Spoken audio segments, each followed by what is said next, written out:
folks, welcome back to the channel. In this video I'm going to show you around this steel custom trawler. She's an 18.45 metre motor sailor designed by naval architect Martin Beckbred and launched in 2000 by a Dutch yard known for heavy displacement craft. She's laid out with 4 cabins and 6 berths. Her hull is round-bilged steel plated at 6mm, offering improved seakeeping and directional stability in adverse weather conditions. This hull form softens motion through a seaway, reducing fatigue on longer passages. The superstructure is also steel, 5mm thick, with a layout optimised for practical access all around the boat. She displaces 60 tonnes and is powered by a single man diesel on keel cooling with a dry exhaust, delivering a cruising range of an impressive 3,500 nautical miles at 8 knots. She's got a hydraulic bow thruster and electric stern thruster, so she's really well geared up for close quarters handling, while the propeller itself is mounted in a nozzle for improved thrust and added protection. She's also fitted with an auxiliary sail plan, which is a cutter rigged with a stowaway mast and manual winches. While not designed for primary propulsion, it offers a valuable layer of redundancy for long-range cruising. She's got twin generators, high-capacity steel fuel and water tanks, and a standalone water maker, which all contribute to extended autonomy away from shore support. Now, if you're into steel trawlers built for endurance, ocean range and independent operation, then this one is well worth a closer look. In case you are wondering, this boat is currently listed for sale. I've now made it easier to find every boat I've featured on the channel that is for sale. All the links are now organised on my updated Linktree page. If you want to check the current asking price for this one, just head to the Linktree link in the comments or video description. If you're watching on a TV, you can scan the QR code on screen now. Scroll to the bottom of the Linktree page and you'll find all the boats I've featured that are currently for sale listed in one place. Let's jump on board and I'm going to show you around. I'm going to start first with the upper deck and then we will go inside and show you around. Now, one of the brokers here at DeValk Yacht Brokers in Snake described this boat as the MacGyver boat, and I can completely understand why. I've just had a quick look around prior to filming, and this boat packs a serious punch in terms of her capabilities, and I think you're going to really enjoy having a look around this one. As you can see, we do have some davits there on the transom for the tender here. It's not a tender that I've seen very often, but I really like it. Stepping onto the boat, you'll also notice we do have a swim ladder, so you get easy access into the water from the swim platform as well. Let's jump on board and we'll go into the cockpit via the port boarding gate. Now, just here in front of me, we do have access down into the engine room, but we also have access into the engine room via the internal area of the boat as well. So I'm going to go in there via the internal part of the boat rather than that. But if you did want to get quick access into the engine room via the cockpit, then you can do it using that hatch. You can see here we have 2 of these windows. They can be opened up to allow some fresh air into the boat. And also as well, you can shut the bottom half of this door and keep the top half open for some additional ventilation as well. Over here on the starboard side, we have the life raft, and under here we have a really good setup for a barbecue as well, so check that out. More storage just over here underneath for the gas bottles. Just shut that back up. Over there on the port quarter, you can see 2 really sturdy bollards, and of course another 2 bollards over there on the starboard quarter as well. Stainless steel sink just over here, and I'll pop this open for you as well, just so you can see the storage in there as well. But I really like the overhang here, so you do get some protection from the elements.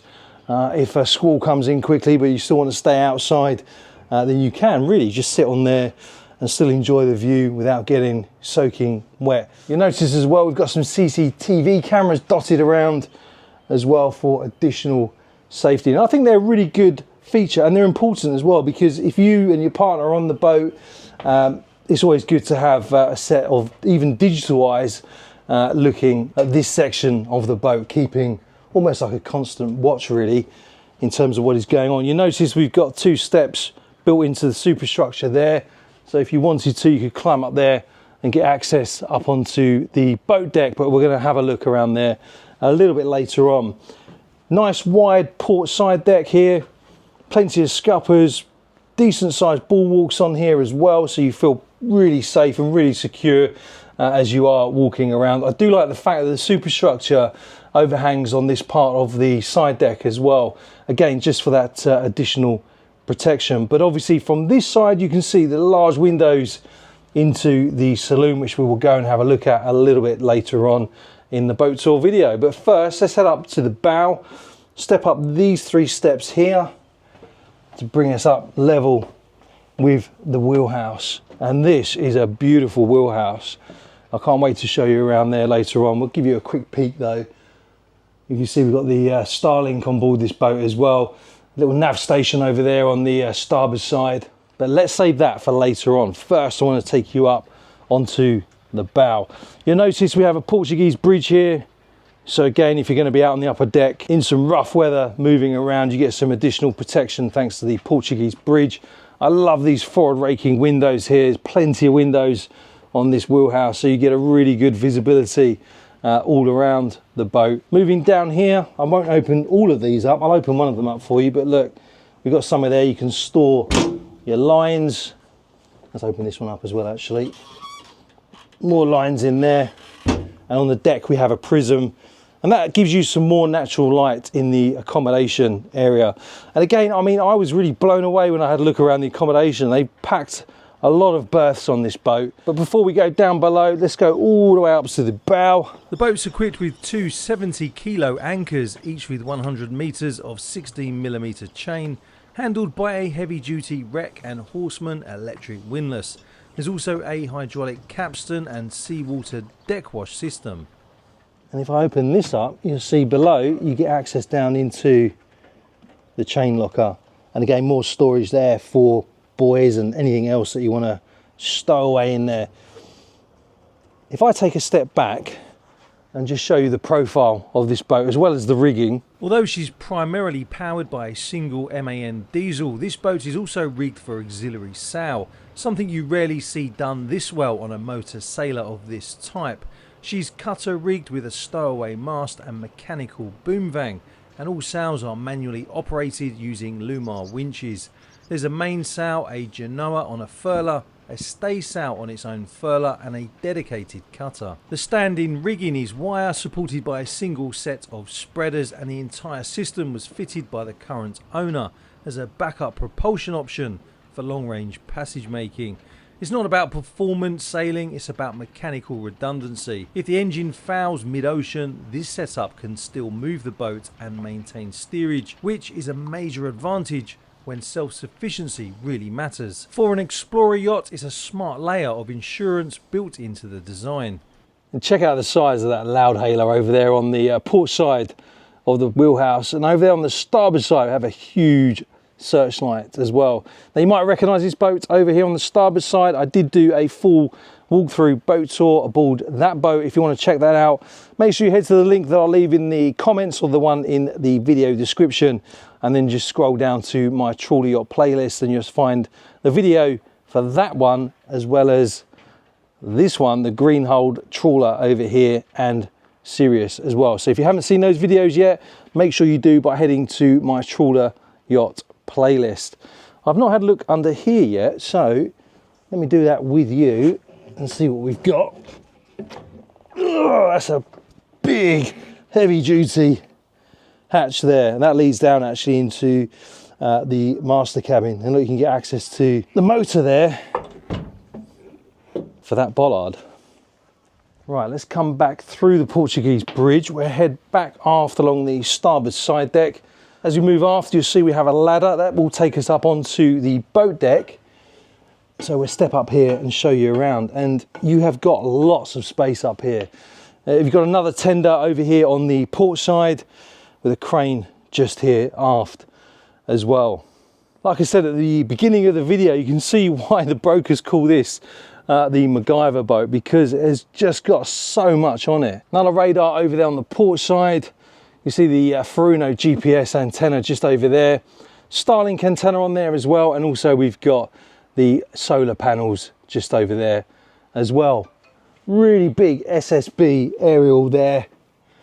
That's probably one of the biggest SSB aerials I've seen on a boat of this size, but it gives you some idea of her cruising credentials really. And you can see just at the top of that mast we have a radar reflector. So again, that is a really important safety feature, especially for a boat like this that's going to be out traveling thousands of nautical miles across oceans. I think what we will do now is come back down this ladder. I'm going to go into the boat now, but I'm not going to start the internal tour in the Wheelhouse. Instead, I'm going to come back around the Portuguese bridge. Life buoy there, another important safety feature. Head back down towards the stern, back down the 3 steps. The boarding gate here as well on the port side, and you've got a handrail as well. So there's always plenty of stuff to grab onto as you are walking around the boat. But let's head into the saloon, and from here is where we'll start the internal part of the boat tour. Over here on the port side we have a U-shaped seating area, a fixed table just down there, plenty of headroom in here, and those large windows do have blinds as well, so if you want to shut the blinds and darken this area out for privacy, if you're at anchor and you want to get your heads down, then you can close those blinds. We do have some power points just over here as well, but yeah, there's plenty of space here, and check out all of that cabinetry. I'll open up a couple of these for you just so you can get an idea of the depth of them. We can pop this one open as well. Here we find a Pacific by Dickinson diesel stove, both a heat source and a nod to practical liveaboard life. It runs on diesel, ties into the central heating and adds real warmth underway or at anchor. Moving forward, we find the galley over here on the port side. So we have a 4-burner gas hob just there, plenty of storage. I'll pop open a couple of these for you just so you can see behind them. So plenty of room in here. I love the fact you've got this porthole as well, this traditional porthole that can be opened up. So if your chef wants to get some fresh air when they're cooking up your meal, then they can just pop that open and get some fresh air and a fantastic view. We do have a fiddle on this countertop as well, so you've got something to grab onto.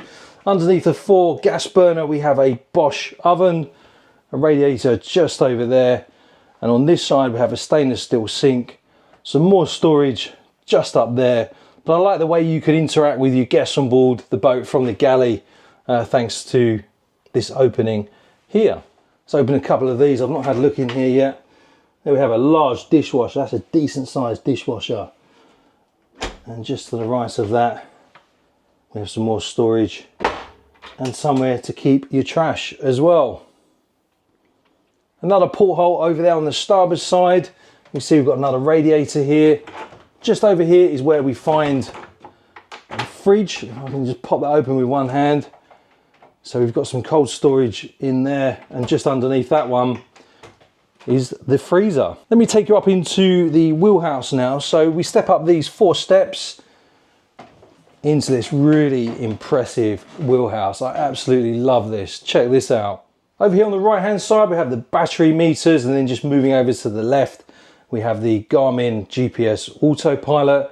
Just down here are the controls for the AIS transceiver, and then moving up here you can see we've got the controls for the wipers, searchlight controls over there, and an emergency stop button as well. Moving over into the center of the console, have the controls for the bow and the stern thruster, autopilot controls just down there, rudder angle indicator just over there, VHF radio just below that, and I like over here, look, we've got the digital charts, and there we've got the monitor for the CCTV camera that is looking out aft from the cockpit.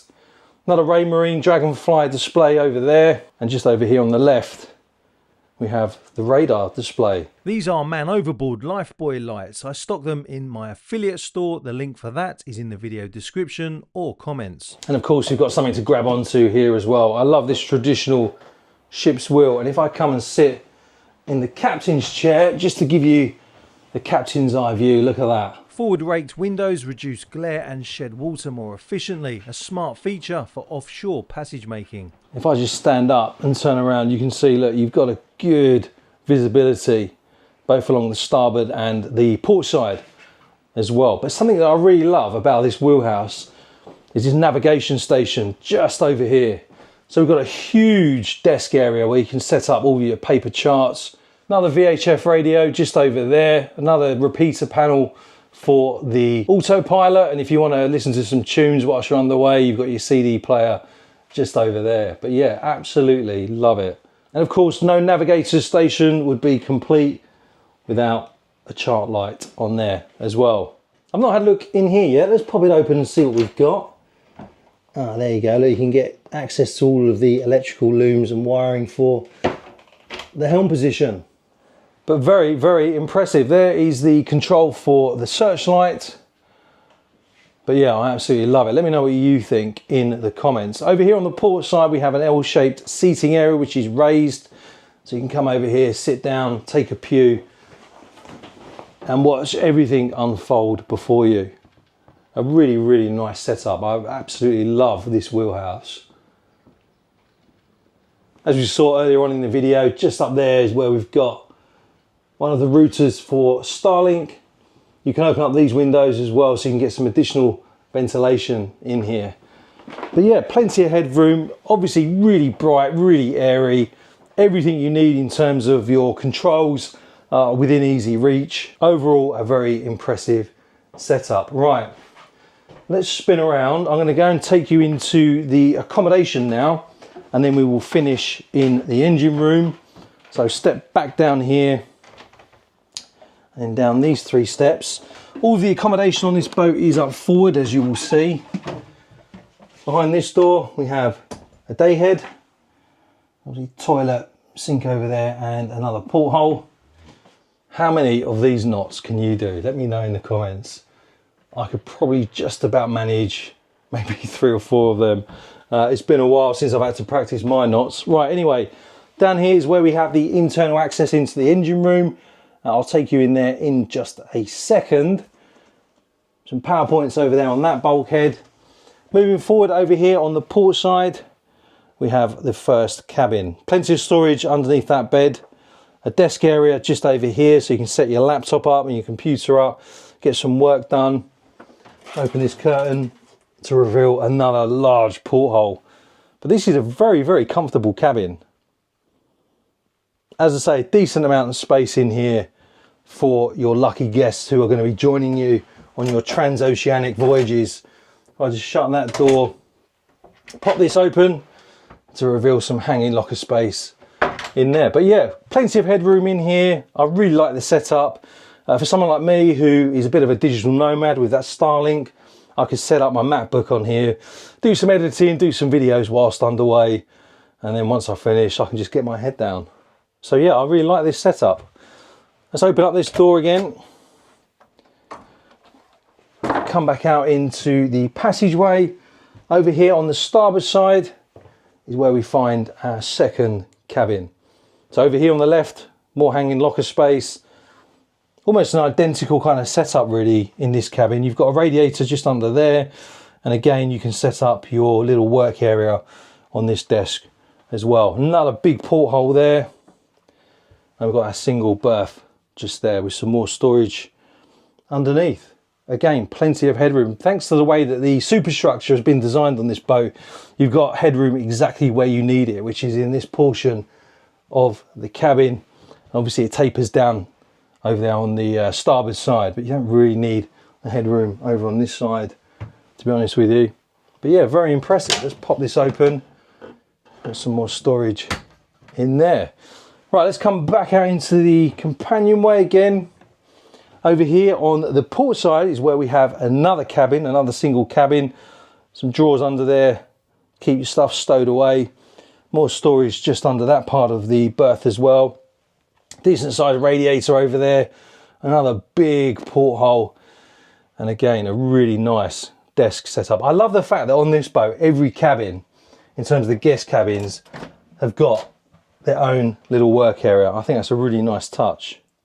So there's no excuse now. If you did end up buying this boat and you invited some friends to come with you and they said, oh look, I can't, I've got so much work I've got to do, you can say, do you know what, look, come on board, I've got Starlink, each cabin has got its own little desk area, you can still work if you really need to. So there will be no excuses for your friends and family not joining you on your crossing.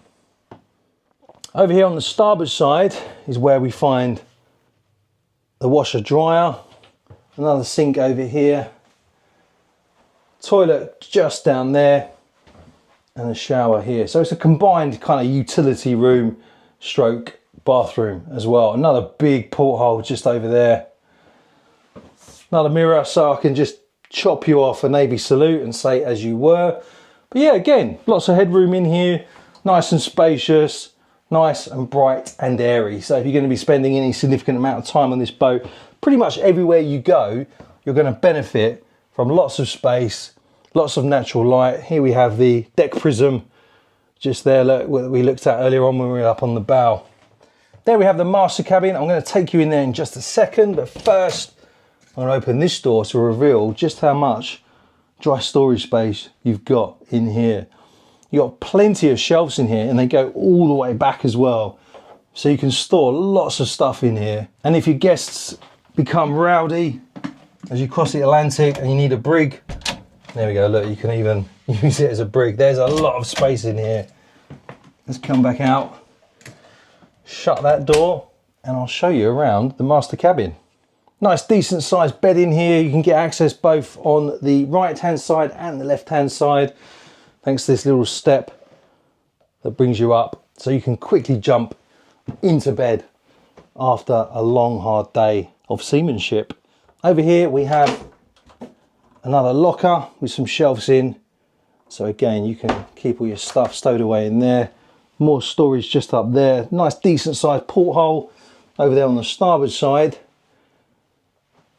And you've got pretty much the same over on the other side as well. I'll pop this one open for you. Here's where we find our hanging locker space. Radiator just down there on that bulkhead. And the porthole just over there with some more storage just up there as well. But yeah, let me know what you think of this master cabin in the comments. Plenty of headroom in here, as is the case pretty much everywhere on this boat. A decent amount of storage in here as well, and a very nice, comfortable, decent sized bed. Okay, my friends, let's head aft. I'm going to go into the engine room and show you around there. I think you will be impressed. Fuse panel just over there on that bulkhead. But check this out. This engine room is centred around a single MAN diesel, a 242 horsepower unit cooled by a closed keel cooling system and fitted with a dry exhaust. It's a mechanically simple and reliable setup, ideal for long distance cruising. The red guardrails add a level of safety and make moving around underway far more secure. On the port side there's a built-in workbench with a vice, tool chest and various spares. It's a practical setup for onboard maintenance. Above the bench you'll spot the Victron Multi-Plus inverter and parts of the main electrical panel, which manages the full 12, 24, 220 and 380 volt systems. As you probably saw, the panel includes labelled switches and gauges, including the rotary switch for the light battery. A little further aft on the port side is the wet exhaust Vitus GLX6 generator, one of two on board. The overhead ducting is part of the dry exhaust system, and as we move to starboard you'll see the hot water system, an Elco 29 kW diesel unit and one of the large steel tanks. The boat carries 8,800 litres of fuel, 5,000 litres of fresh water and a 2,500 litre black water tank. Here is where we find the Lister Peta 30 kVA generator in a soundproof box, and just beyond that the Rainman water maker and a hydraulic steering ram. Here we find another escape route out of the engine room, again a very important safety feature. In terms of speed, she cruises at 8 knots with a range of 3,500 nautical miles and has a top speed of 9.5 knots. At full throttle, her range drops to around 2,500 nautical miles. As always, I'm really interested to read what you think of the engine room, so drop a comment down below. Folks, thanks for watching. Remember, if you want to find out more about this boat, head to the link in the comments or the one in the video description and scroll down to the bottom of my Linktree page. You'll also find all of my other playlists on my Linktree page as well. And if you've got access to a boat you'd like me to feature on my YouTube channel, feel free to get in contact with me. You know where all of my contact details are. That's right, they're on my Linktree page. As always, a massive thank you to Trawler Yacht Brokers and to the owner for letting me show you around.